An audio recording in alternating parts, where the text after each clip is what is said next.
talking about the question that now becomes more prevalent for one NFC team based on what Dak has gone through since signing his deal with the Cowboys. So please explain. Uh-oh. Well, we did witness a murdering this past Saturday night. Did we? Yeah, that was the New York Giants taking on the Philadelphia Eagles at the Link, which has been a house of horrors for the New York Giants.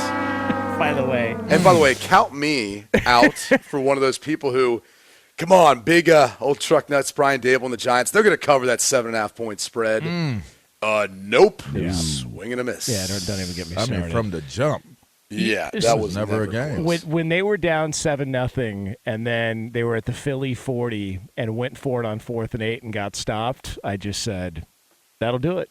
That'll do it. And then Philadelphia it took you that long? I said, you know what? I want to see how they respond to this drive. That first drive, I was like, oh, they're in trouble. They're in trouble. And after they got stopped on 4th down, I was like, that's it. This game's over, and Philadelphia's going to roll. And now we got Philadelphia hosting San Francisco in the NFC Championship coming up next week. By the way, early look ahead here. Philadelphia -2.5, courtesy of our friends at DraftKings. So what does this mean for Daniel Jones? What do you mean? Which is what the tease is if you're the New York Giants, you've got two prominent players on offense that are staring free agency in the face.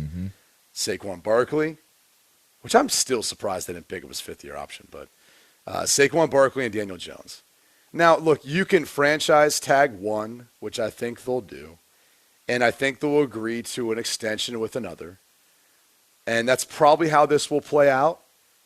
But let's say, for example, and most teams do this, they franchise tag the running back, they sign the quarterback to a 3-year, whatever the extension is, paying him $30+ million a year. I don't know that it's going to work out the way they're hoping they're going to. They may be successful in winning games and getting to the playoffs. I don't know that they're going to be able to get to a Super Bowl and ultimately win a Super Bowl. And that's the hard part is right now, I think in today's NFL, like when you go back to the last time the Giants won Super Bowls, it was led by their defense. Yeah. And it was led by some miraculous plays that were made by Eli Manning, by gosh, I'm trying to think of who the first one was. Was Toomer the second one? No, that was the first one. Okay, Amani Toomer was the first one, and then second was Nix. That's right, Nix Hakeem Nicks. and those guys. Yeah, and that was the Mario Manningham catch on the side. Mario Manningham. The Manningham, okay. Yeah. But it's just it's led by the quarterback. Like bottom line is you have to have a guy that's kind of a stud. Like you talked about. I think one of those top 8 guys. And so I kind of look at it, or at least playing that way, right? And I think you look at it and you just go, all right, is Daniel Jones going to be that? I don't think so. I don't think he was this year, which was his best year. And if you're a 15 touchdown to 5 interceptions, that's a good touchdown-interception ratio, despite some of the issues they still have personnel-wise. But if you're asking yourself, is that going to win you a Super Bowl? I don't think it's going to.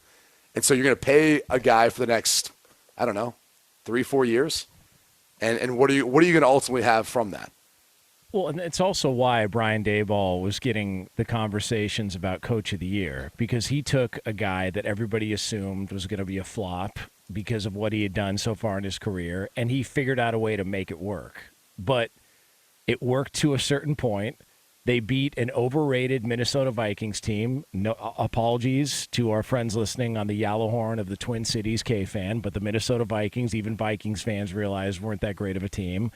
And then they show up in Philly, and it was just on display. It was literally a carbon copy of the first meeting in which Philadelphia went up 21-0 in the first half, and it was like, that's it, that'll do it. And there was just no – and plus the Giants feel like a team that when they go down and they're trailing, Daniel Jones is not the guy that's going to bring them back in a football game.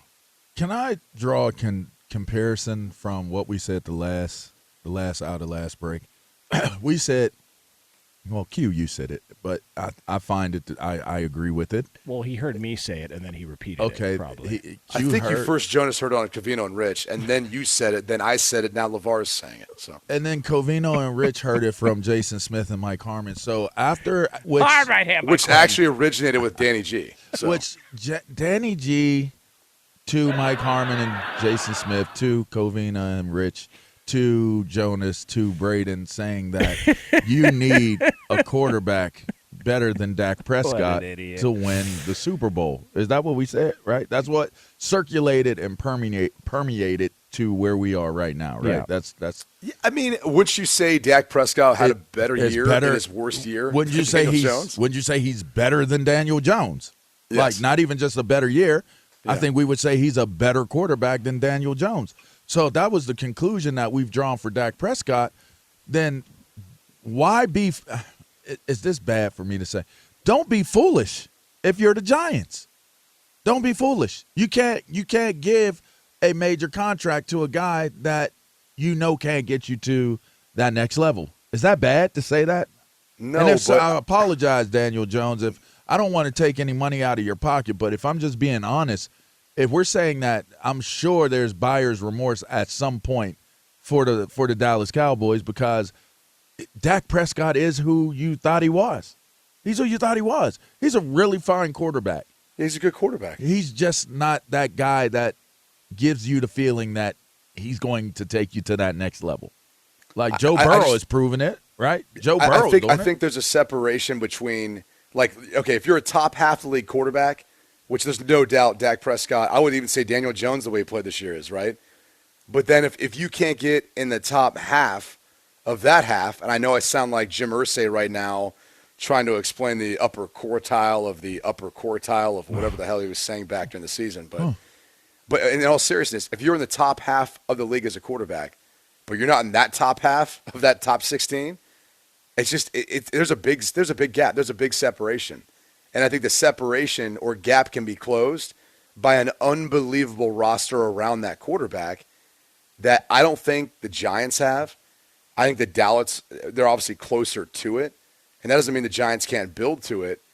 But I don't know, man. I think you go back and you look at, some of the things teams have done to put their quarterback and put their team in positions to win.